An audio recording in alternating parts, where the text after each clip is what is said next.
kwibuka twiyubaka. Ishyirahamwe ry'umupira w'amaguru hano mu Rwanda Ferwafa naryo ryatanze ubutumwa bwaryo, aho ryagize riti twifatanyije n'abanyarwanda bose mu kwibuka ku nshuro ya 31 jenoside yakorewe abatutsi mu mwaka w'1994.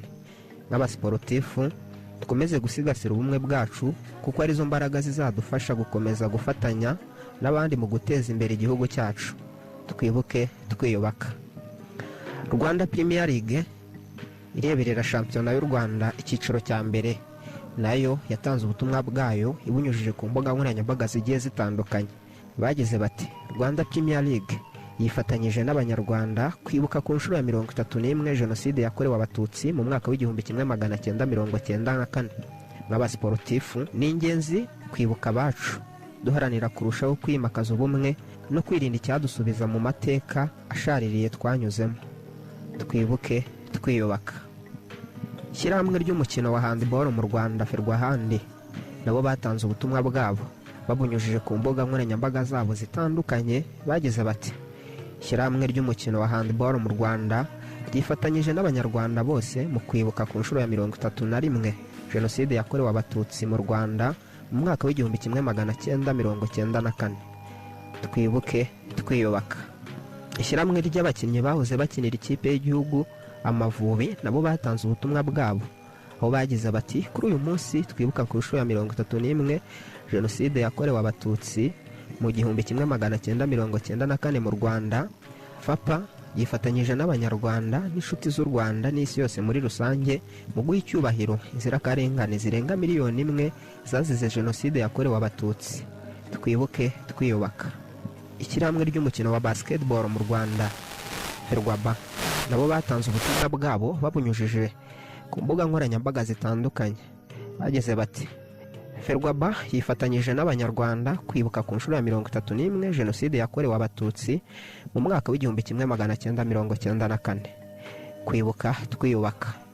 Ishyirahamwe ry'umukino wa volleyball mu Rwanda naryo ryatanze ubutumwa bwaryo, aho ryagize riti u Rwanda ndetse n'isi yose turibuka ku nshuro ya 31 jenoside yakorewe abatutsi mu mwaka w'1994. Umuryango wa volleyball mu Rwanda wifatanyije n'abanyarwanda bose mu kwibuka ku nshuro ya 31. Twese hamwe duha icyubahiro ababuze ubuzima muri jenoside yakorewe abatutsi mu mwaka w'1994. Komite Olympique mu Rwanda yatanze ubutumwa bwayo nayo, aho babinyujije ahantu hagiye hatandukanye.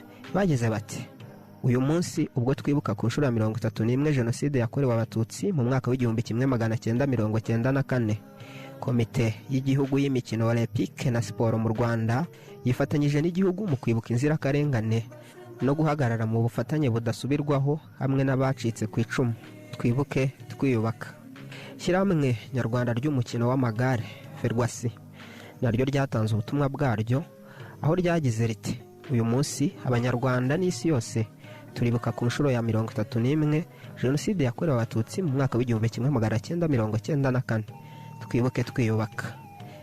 Ishyirahamwe ry'umukino wa cricket mu Rwanda naryo ryagize riti ishyirahamwe ry'umukino wa cricket mu Rwanda ryifatanyije n'abanyarwanda mu gihe twibuka jenoside yakorewe abatutsi. Twubaha ubuzima bwatakaye, imbaraga z'abacitse ku icumu n'urugendo rwo gukira no kwiyubaka. Kwibuka bisobanura kwibuka, kwiga no guhagarara hamwe. Twibuke twiyubaka. Ishyirahamwe ry'umukino wo koga mu Rwanda naryo ryatanze ubutumwa bwaryo ribinyujije ku mbuga nkoranyambaga zabo zitandukanye, aho bagize bati twifatanyije n'abanyarwanda bose mu kwibuka ku nshuro ya 31 jenoside yakorewe abatutsi mu 1994. Nk'abasiporutifu dukomeze inzira nziza yo gufatanya n'abandi banyarwanda mu kwiyubakira igihugu cyacu dusigasira ibyagezweho. Twibuke twiyubaka. Amakipe atandukanye nayo yatanze ubutumwa bwayo bujyanye n'ibi bihe turimo byo kwibuka jenoside yakorewe abatutsi mu mwaka w'1994. APRFC yagize iti twifatanyije n'abanyarwanda ndetse n'isi yose kwibuka ku nshuro ya 31 jenoside yakorewe abatutsi mu mwaka w'1994. Twibuke twiyubaka. Ikipe ya Rayon Sport nayo yatanze ubutumwa bwayo ibinyujije ku mbuga nkoranyambaga zabo zigiye zitandukanye. aho bagize bati uyu munsi Rayon Sports yifatanyije n'igihugu mu rwego rwo guha icyubahiro inzirakarengane zazize jenoside yakorewe abatutsi mu mwaka w'1994. Turibuka, twunze ubumwe, tuniyubaka. Mukura Victory Sport nayo yageneye abanyarwanda bose ubutumwa bwayo, aho yagize iti umuryango mugari wa Mukura Victory Sport El Wazir wifatanyije n'abanyarwanda bose kwibuka ku nshuro ya 31 jenoside yakorewe abatutsi mu mwaka w'1994. Twibuke twiyubaka. Ruremesha Emmanuel ni umutoza mukuru w'ikipe ya Muhazi United, yatanze ubutumwa bwe agira ati kwibuka jenoside yakorewe abatutsi ni inshingano zacu nk'abasportifu. Muhazi United turashishikariza abanyarwanda bose by'umwihariko abasportifu bagenzi bacu gukomeza kugira uruhare mu bikorwa byo kwibuka ku nshuro ya 31 jenoside yakorewe abatutsi. Dufatanye kurwanya ingengabitekerezo ya jenoside n'ivangura iryo ari ryo ryose, kuko ari byo byatugejeje kuri jenoside yakorewe abatutsi mu mwaka w'1994. Twibuke twiyubaka. Yusufu Haji Mudaheranwa ni chairman wa Rwanda Premier League, aho yatanze ubutumwa ku basportifu bose ndetse n'abanyarwanda muri rusange. Yagize ati turibuka ku nshuro ya 31 jenoside yakorewe abatutsi mu mwaka w'1994. na Rwanda Premier League ndetse n'abakunzi b'umupira w'amaguru twifatanyije n'abanyarwanda bose mu kwibuka ku nshuro ya 31 no kwamagana ingengabitekerezo ya jenoside aho iva ikagera. Tuboneyeho gufata mu mugongo abanyarwanda muri ibihe bikomeye no kwizeza umusanzu wacu mu rugendo rwo gukomeza kubaka ubumwe n'ubudaheranwa binyuze muri siporo, cyane cyane umupira w'amaguru. Twibuke twiyubaka. Twagirayezu Tade ni perezida wa Rayon Sports, nawe abicishije ku mbuga nkoranyambaga zitandukanye yageneye ubutumwa abasportifu bose muri rusange, aho yagize ati umuryango wa Rayon Sports twifatanyije n'abanyarwanda muri ibi bihe byo kwibuka abacu bazize jenoside yakorewe abatutsi mu mwaka w'1994. Turibuka abari abayobozi, abakozi, abakinnyi n'abafana ba Rayon Sports babuze ubuzima bazira uko bavutse. Kwibuka twiyubaka niyo ntego, kandi kubaka hazaza heza hazira amacakubiri niyo nzira twahisemo.